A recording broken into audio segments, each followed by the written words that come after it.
72वीं BPSC का notification आ चुका है और पूरे के पूरे बिहार के एस्पिरेंट्स के बीच में 72वीं बीपीएससी का ही शोर है। लेकिन उसी बीच में कुछ ऐसे भी बच्चे हैं जो अपने सपनों को देख रहे हैं और इस बार वो एलिजिबल नहीं है या फिर इस बार उनकी तैयारी ऐसी नहीं है और एक लॉन्ग टर्म में 73rd बीपीएससी को वह टारगेट करते हुए आगे बढ़ रहे हैं।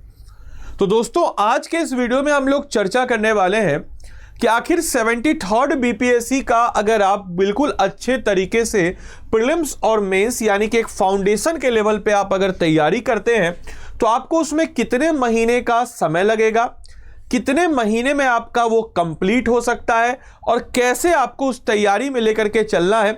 इसके अलावा बहुत सारे एक कंसर्न भी आ रहा था बच्चों का कि सर 70वीं में ज़्यादा सीट आया, 71वीं में ज़्यादा सीट आया, 72वीं में सर 1200 के आसपास, अब तो खैर थोड़ा कम हो गया लेकिन 1100 की कुछ सीट आ गई। तो इस कंसर्न में अगर हम बात करते हैं तो क्या सर 73वीं के लिए कुछ बचेगा, एक कंसर्न आया होगा आपके दिमाग में।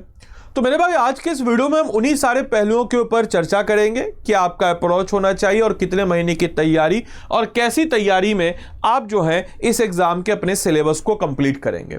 तो पहली बात आप सभी लोगों को मैं यह बताते चलूं कि सिलेबस कंप्लीट करना नंबर 1 टास्क है, यानी कि सिलेबस आपका समय पे कंप्लीट होना it is the best thing. आपको सिलेबस कंप्लीट आपका होना ही होना चाहिए।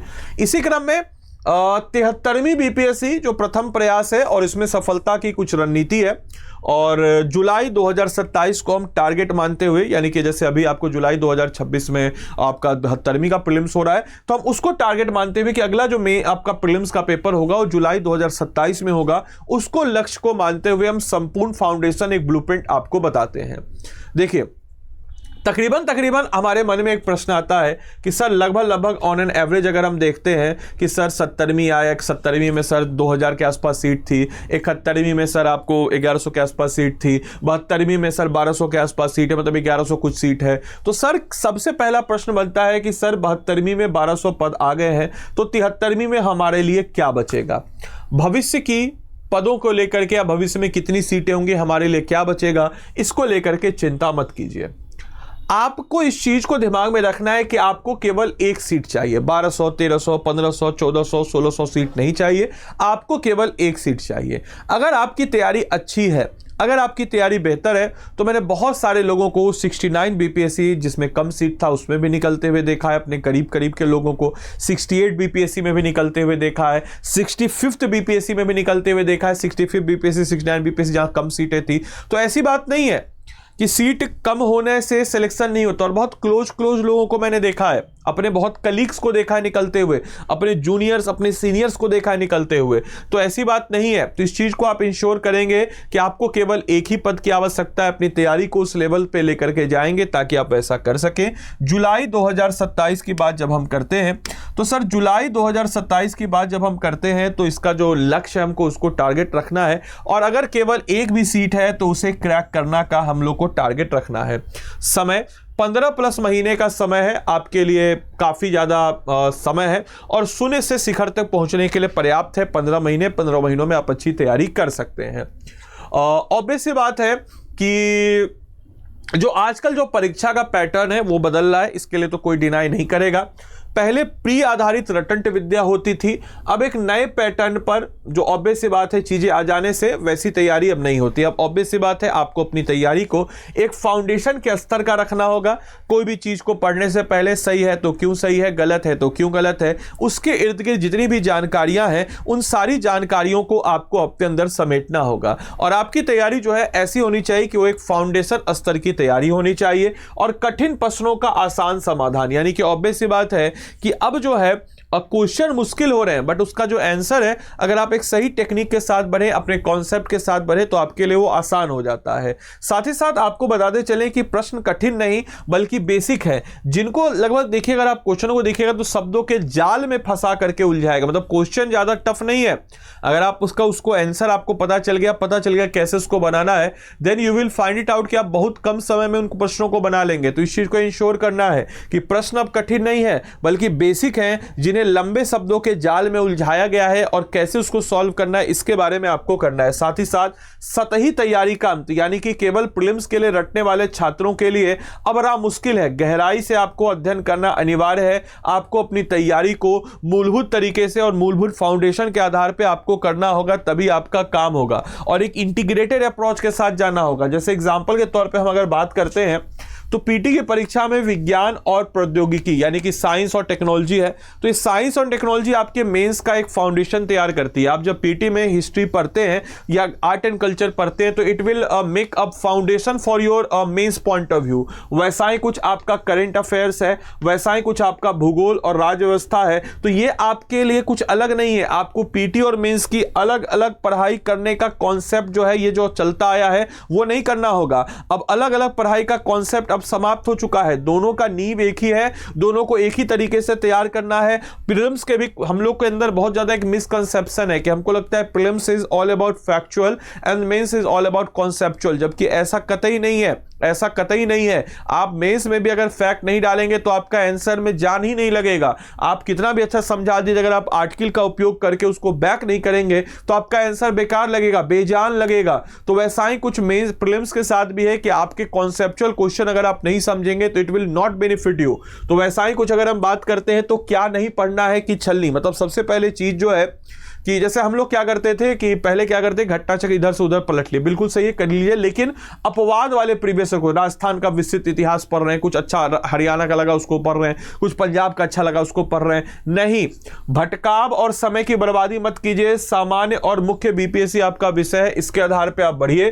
क्या नहीं पढ़ना है यह जानना सबसे अधिक महत्वपूर्ण है, यानी कि अब आपको पढ़ना क्या है उससे ज्यादा इंपॉर्टेंस हो जाता है कि क्या नहीं पढ़ना है और किस प्रकार से पढ़ना है। तो क्षेत्रीय अपवाद वाले 1 से 2 प्रश्न जैसे राजस्थान कश्मीर का इतिहास के पीछे भागकर अपना समय नष्ट मत कीजिए। विशेषज्ञ मार्गदर्शन आपको सही दिशा में रखता है और आपको उसी दिशा के आधार पर आगे बढ़ते हुए चलना है। इतना ही नहीं, करंट अफेयर्स का जो वास्तविक उद्देश्य क्या होना चाहिए, तो करंट अफेयर्स का वास्तविक उद्देश्य होना चाहिए कि व्यक्तिगत और जैसे मान के चलिए कि परीक्षा में अंक, यानी कि जब भी हम लोग बात करते हैं कि पीटी और मुख्य परीक्षा में सीधा उपयोग आपका होगा।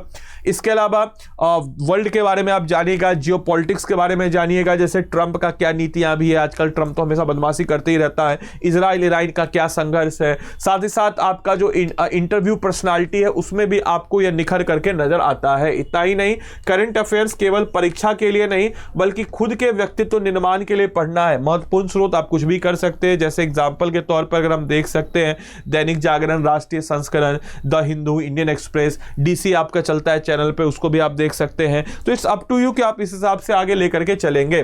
तो तैयारी के 2 मार्ग अगर हम बात करते हैं तो एक तुलना है। अगर हम बात करते हैं समय का निवेश, यानी कि अधिक समय पाठ्यक्रम को डिकोड करने में महीनों लग सकते हैं, तो इस चीज को दिमाग में रखिएगा। 2 प्रकार का तैयारी होता है, या तो आप सेल्फ स्टडी कीजिए, नहीं तो आप किसी के गाइडेंस में कीजिए। सेल्फ स्टडी का हम आपको फायदा नुकसान दोनों बता देते हैं। सेल्फ स्टडी का फायदा तो ये हो जाता है कि आप चीजों को थोड़ा तेजी से कर सकते हैं, लेकिन अगर आप एक्सपीरियंस हैं तो ही, अगर आप एक्सपीरियंस नहीं, इस एग्जाम के बारे में कुछ भी नहीं पता, तो दिक्कत क्या होगा आपके साथ कि पाठ्यक्रम को आप डिकोड करने में ही महीना लग जाएगा, जो कि आपके कंसर्न होगा। और विशेषज्ञ मार्ग में आपको अनुकूलित व्यवस्थित दृष्टिकोण से महत्वपूर्ण महीनों की बचत कर देता है।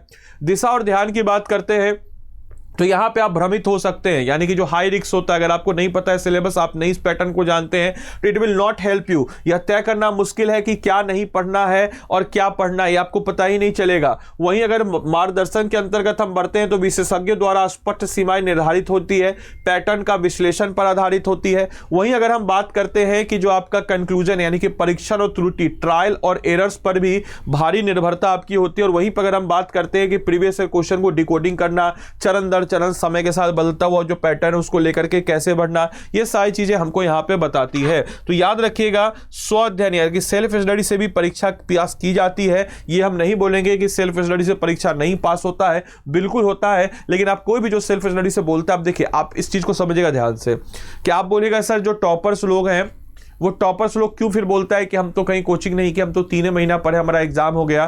तो देखिए, ह्यूमन नेचर होता है, हम आपको बता देते हैं। अगर वो बोले कि हम भाई 5 महीना रगड़े हैं या 5 साल रगड़े हैं, 2 साल 3 साल समझने में बीत गया, तो शायद आप उनकी बातों को उतनी तवज्जो ना दें।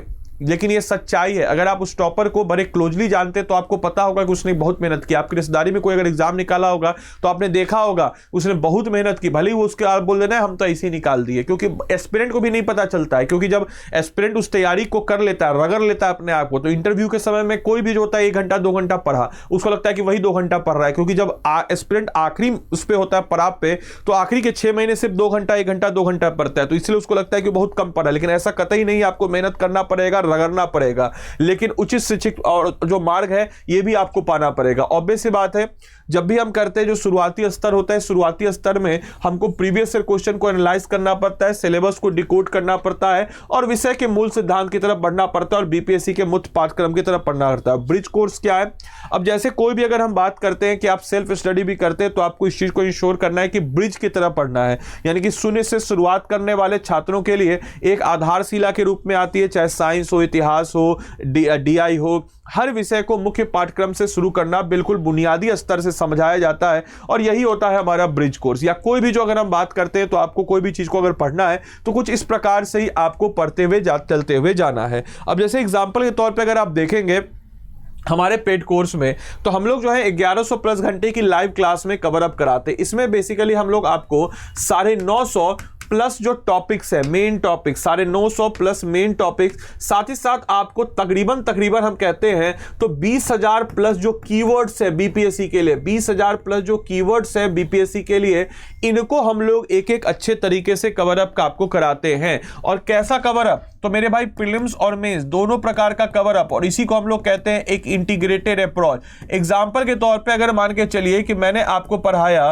किसान Sabha in Bihar, let us suppose example के तौर पे मैंने आपको पढ़ाया किसान सभा इन बिहार, तो किसान सभा इन बिहार जैसी मैंने आपको पढ़ाया, तो इस टॉपिक को पढ़ाने के बाद मेरे भाई इस टॉपिक से रिलेटेड आपको जो मेंटर होगा इस बैच में, वो आपको इस टॉपिक से रिलेटेड क्रक्स मटेरियल अपलोड हो जाएगा। इस टॉपिक से रिलेटेड आपको एमसीक्यू मिल जाएगा, इस टॉपिक से रिलेटेड आपको मेंस का क्वेश्चन मिल जाएगा विद सैंपल आंसर। आप उस सैंपल आंसर को लिखते हैं और लिखने के बाद आपका मेंटर चेक करेगा, और मेंटर जब चेक करेगा तो मेंटर के चेक करने के बाद क्या होगा कि आप जो है दोबारा जो है आपको मिल जाएगा। और दोबारा आप अगर आदि लाइव कोड लगाते हैं तो मैं जो हूं इस कॉपी को चेक करूंगा। अभी आदि लाइव कोड लगाने के और भी फायदे अभी आपको बताएंगे, देखिएगा ध्यान से। एक तो आपको हम इस टाइप का एक ग्रुप है, इस ग्रुप पे हम आपको क्या कर देते हैं तो ऐड ऑन कर देते हैं। आदि लाइव कोड अगर आप लगाते हैं तो इस टाइप के ग्रुप में हम आपको ऐड ऑन कर देते हैं।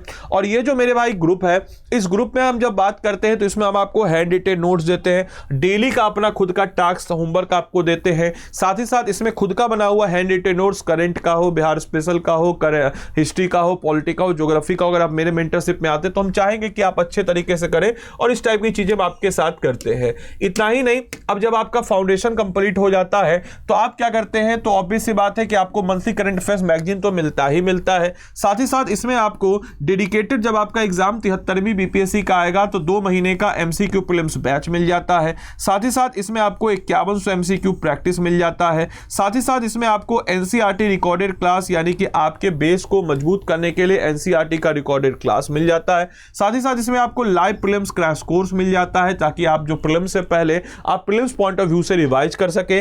8 किताबों का सेट आपके घर तक मिल जाता है, जिससे आप फर्दर जो है मेंटर के गाइडेंस में आकर के उसको फर्दर रिवाइज करें। इतना ही नहीं, ग्रुप मेंटरशिप बाय फैकल्टी, इसके अलावा pre recorded foundation course, interview guidance programme, ये सब कुछ जो है आपको इस बैच में मिल जाता है। मेरे भाई आप ये हमारे सेट ऑफ फैकल्टीज हैं जो आपको अच्छे तरीके से इस बैच में फाउंडेशन में पढ़ाते हैं। इसके अलावा आपको पता है अमित सैलानी सर इसमें आपको साइंस पढ़ाते हैं, अमित श्री सर इसमें ज्योग्राफी पढ़ाएंगे, मैं बिहार स्पेशल, वेद सर पॉलिटिक्स पढ़ाएंगे, अंकिता मैम करंट अफेयर्स पढ़ाएंगे। और ये हमारी सेट ऑफ फैकल्टीज है जो आपको बहुत अच्छे तरीके से, बढ़िया तरीके से कवर अप कराएंगे। इसके अलावा इस कोर्स की खास बात आपको बताते चले तो सर इस कोर्स में हम लोग एनसीईआरटी जो है ये आपको दे देते हैं, ताकि आप अपने बेसिक से अपनी अच्छे तरीके से तैयारी कर सके। तो एनसीईआरटी कोर्स इसमें हम लोग निःशुल्क देते हैं, ताकि अलग से कोई फाउंडेशन खरीदने की जरूरत नहीं, आप अपने एनसीईआरटी को अच्छे तरीके से कर सके।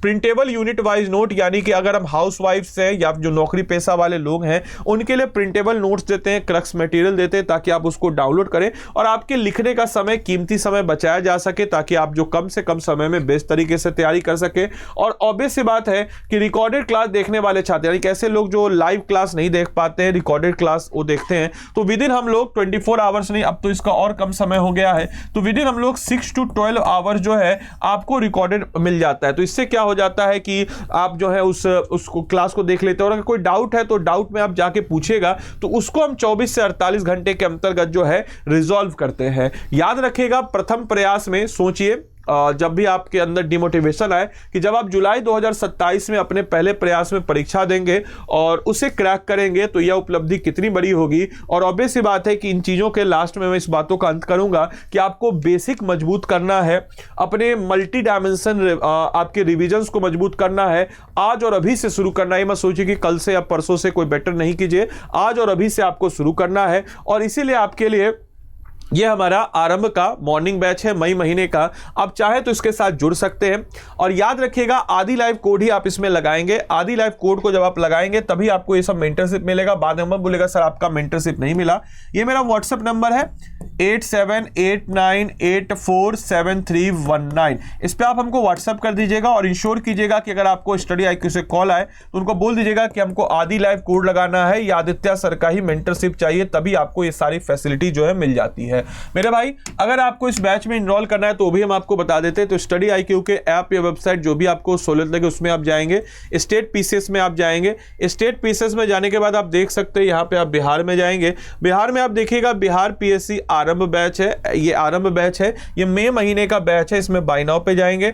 बाय नाउ पे हम आपको अगर कंसीडर करते हैं तो यहाँ पे देखिए ध्यान से, 2 बैच हमारे पास, एक गोल्ड है, प्लेटिनम है। तो प्लेटिनम वाला आप लीजिएगा, इंग्लिश पे जाएंगे और यहाँ पे देखिए कोड आपके समक्ष आएगा। कोड आप आदि लाइव लगाएंगे। आदि लाइव जैसे आप कोड लगाए आपकी फी देखिए कम हो गई, ठीक है। आदि लाइव कोड 4 साल की वैलिडिटी है, मतलब समझ रहे हैं, 4 साल की वैलिडिटी, मतलब आप समझ लीजिए कि आपके महीने का कितना पड़ा, आपके सर महीने का पड़ गया, मान के चलिए कि 16 है तो महीना 8 हो गया, 8 हो गया तो 4 हो गया साल का, तो महीने का आपका लगभग पड़ गया 4 तिहाई 12, 4 तिहाई 12, हाँ ठीक है, लगभग आपको महीने का कितना पड़ गया, तो लगभग आपको महीने का कितना पड़ गया, तो 4,000 रुपये साल का।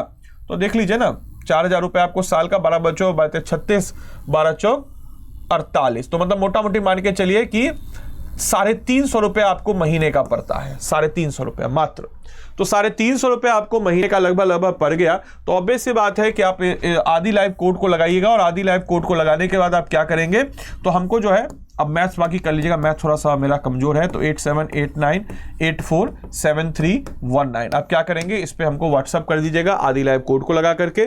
कुछ अगर इसमें भी डिस्काउंट चाहिए तो एक मैसेज हमको कर दीजिएगा। साथ ही साथ आपको जो है EMI का भी ऑप्शन उपलब्ध है, आप अगर EMI पे भी लेना चाहें तो भी आप हमको व्हाट्सअप कर दीजिएगा। 8789847319 ये मेरा व्हाट्सअप नंबर है। और ऑब्वियस सी बात है, अपनी तैयारी को बेहतर तरीके से, सही तरीके से, सही ढांचे से आप कर सकते हैं। तो चलिए मिलते हैं अगले सेशन में, तब तक के लिए सारे बच्चों को bye bye, take care, thank you and thanks for watching this session.